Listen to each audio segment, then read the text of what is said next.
د جنگ نه پس به هر چاته انعام پاتې کېده په برخه به پښتون ولس ناکام پاتې کېده د هر خوشحالي دور وخت په خپله ګواهي دی په هر خوشحالي څرک پسې بهرام پاتې کېده که دا ځل مو د دغ سړي کیسې بدرګه نه کړې د بل تمه ونه کړئ که امام پاتې کېده که دا ځل مو د دغ سړي کیسې بدرګه نه کړې د بل تمه ونه کړئ که امام پاتې کېده که بل پیدا کوي نو خدایه هیله به مې دا وي پښتون چې پیدا نه کړي که غلام پاتې کېده ما ولوستل زاړه په ګرد وهلي کتابونه د هر جنگ په سریزه پښتون کام پاتې کېده او روان وه یازجان وزیر له جنګه کډه بار وه د خوارو پښتنو یو یو اندام پاتې کېده وطن کې روان څرنګه ناشنا جنگ دی د یوه جنگ وروستو نتیجه نه راغله بیا جنگ دی له پېښوره تر کابل په لار پښتو غږېږي له پېښوره تر کابل په لار پښتو غږېږي خو له کابل تر پېښوره په املا جنگ دی داسې کلمه د ټوپک په خلاف وجنګېږه لکه ټول عمر چې د شپې او د رڼا جنگ دی په نقابونو کې روان د سترګو سترګو دی خو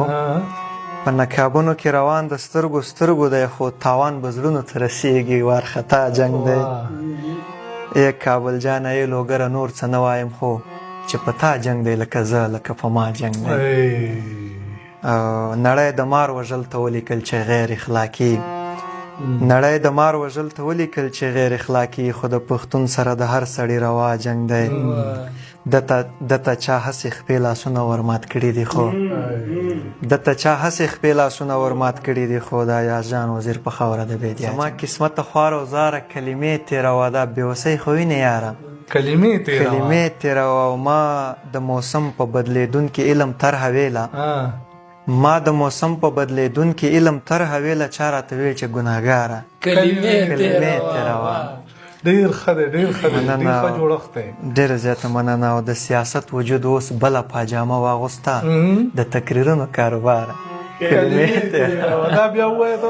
د سیاست وجود اوس بله پاجامه واغوسته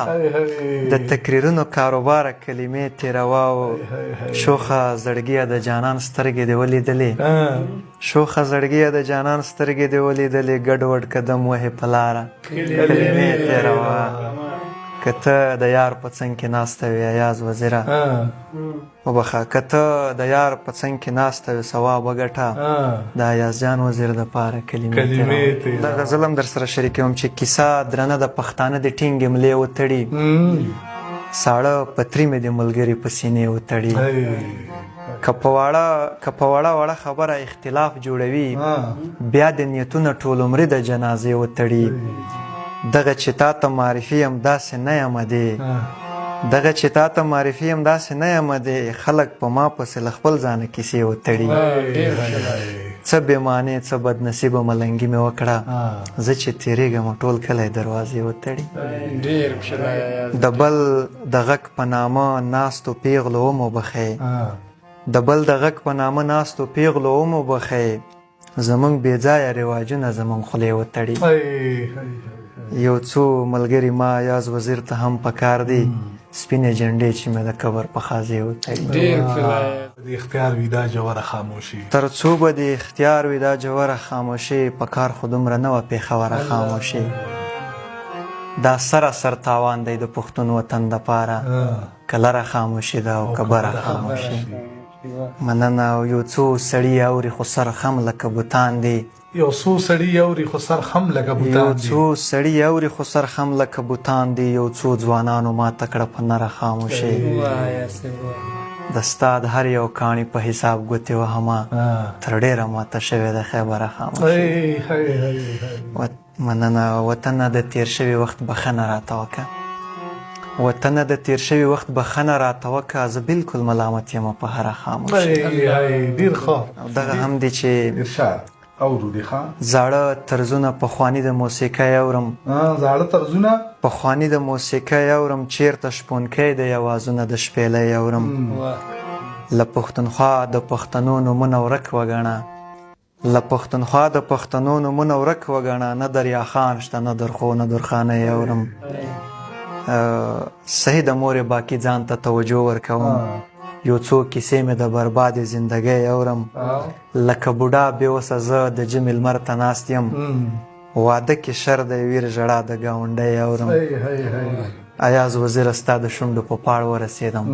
خبره دا ده چې کیسې د جدایۍ اورم دغه شعرونه یو څو دي چې په خاموشۍ مې ډېرو خلکو شکرانې وایستې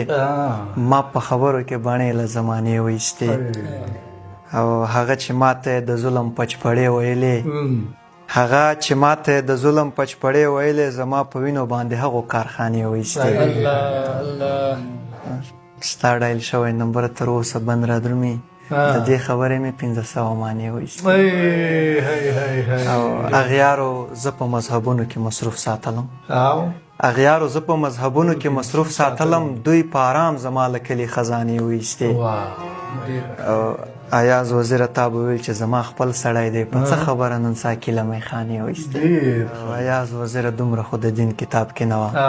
دا څومره چې راغلې تر منبره خاموش